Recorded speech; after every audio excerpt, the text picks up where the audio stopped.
Parliament ಕಲಾಪದ ವೇಳೆ ಭದ್ರತಾ ಲೋಪ ಎಸಗಿದ ಪ್ರಕರಣಕ್ಕೆ ಸಂಬಂಧಪಟ್ಟ ಹಾಗೆ ಈ ವಿಷಯವಾಗಿ ಅಸಭ್ಯವಾಗಿ ವರ್ತಿಸಿದ್ರು ಅನ್ನೋ ಕಾರಣಕ್ಕೆ 5 ಕಾಂಗ್ರೆಸ್ ಸಂಸದರನ್ನ ಅಮಾನತು ಮಾಡಲಾಗಿದೆ.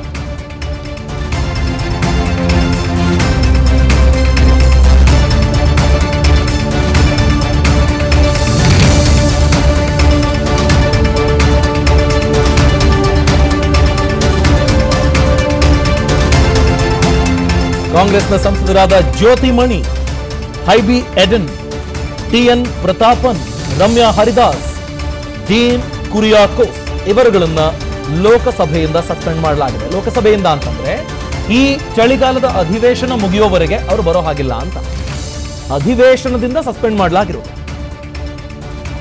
ಈ ಚಳಿಗಾಲದ ಅಧಿವೇಶನವನ್ನ ಇವರು ಅಟೆಂಡ್ ಮಾಡೋದಕ್ಕೆ ಅವಕಾಶ ಇಲ್ಲ.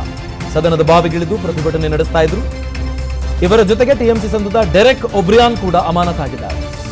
ನಿಮ್ಮ ಗಮನಕ್ಕೆ, ಡೆರೆಕ್ ಒಬ್ರಿಯನ್ ಈ ಹಿಂದಿನ ಅಧಿವೇಶನದ ಸಂದರ್ಭದಲ್ಲೂ ಅಶಿಸ್ತಿನ ನಡವಳಿಕೆಯನ್ನು ತೋರಿದ್ರು, ಅವರನ್ನು ಅಮಾನತು ಮಾಡಲಾಗಿತ್ತು. ಸೊ ಈ ಚಳಿಗಾಲದ ಅಧಿವೇಶನಕ್ಕೆ 5 ಮಂದಿ ಕಾಂಗ್ರೆಸ್ನ ಎಂಪಿಗಳು ಹಾಗೆಯೇ ಟಿಎಂಸಿಯ ಡೆರೆಕ್ ಒಬ್ರಿಯಾನ್ ಇವರುಗಳು ಅಟೆಂಡ್ ಆಗೋದಕ್ಕೆ ಅವಕಾಶ ಇರೋದಿಲ್ಲ. ಸಂಸತ್ ಅಧಿವೇಶನದಿಂದ ಅವರನ್ನ ದೂರ ಇಡಲಾಗುತ್ತೆ.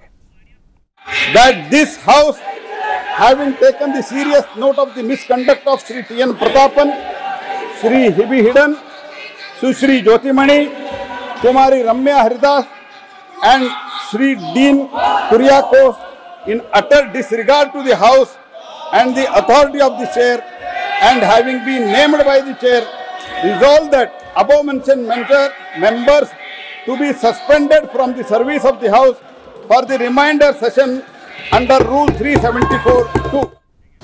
ಅನುಕ್ಷಣದ ಸುದ್ದಿಗಳಿಗಾಗಿ ವಿಸ್ತಾರ ಯೂಟ್ಯೂಬ್ ಚಾನೆಲ್ ಸಬ್ಸ್ಕ್ರೈಬ್ ಮಾಡಿ, ಬೆಲ್ ಐಕಾನ್ ಕ್ಲಿಕ್ ಮಾಡಿ. ಸುದ್ದಿಗಳ ಅಪ್ಡೇಟ್ಸ್ಗಾಗಿ ವಿಸ್ತಾರ ಆಪ್ ಡೌನ್ಲೋಡ್ ಮಾಡಿ.